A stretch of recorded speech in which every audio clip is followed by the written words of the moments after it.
ধৰিয়া না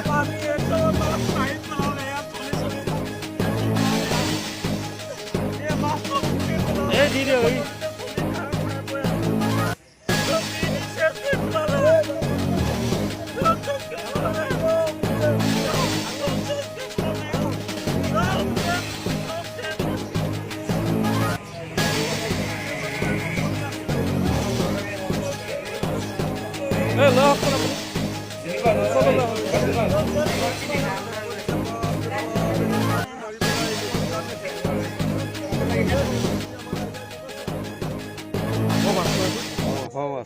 সব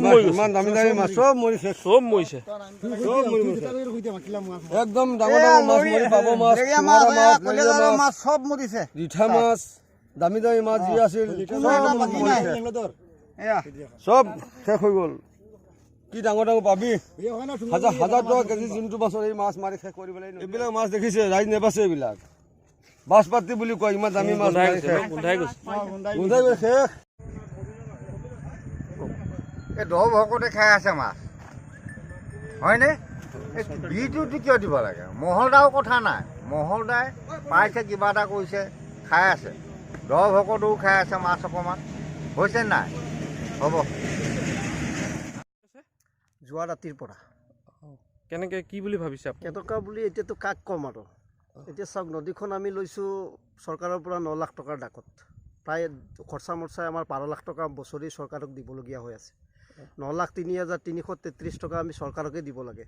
কোৰ্ট খৰচা দিছপুৰ খৰচা এইবিলাকতো আছেই তাৰোপৰি আপোনাৰ যোৱা ৰাতি দুষ্কৃতিকাৰীয়ে যে বিহটো ঢালিলে আমিতো কোনে ঢালিছেতো ক'ব নোৱাৰোঁ গতিকে চাওক এই চৰকাৰৰ ৰেভিনিউটো ক'ৰ পৰা আহিব আৰু এই ৰাইজ যিখিনি খাটি খোৱা মানুহ মাছ মাৰি খোৱা মানুহখিনি বিলাই কি হ'ব গতিকে তাকে মানে চিন্তা কৰি ভাবিছোঁ কি কৰিম কি নকৰিম তাকে আপোনালোককে মাতিছোঁ থানাত অভিযোগ দিছেনে থানাত মই এজাহাৰ এখন দি আহিছোঁ অলৰেডি আৰু মানে দুখীয়া উচিত শাস্তি পাব লাগে আৰু আমি চৰকাৰৰ ফালৰ পৰা আমাৰ এটাই অনুৰোধ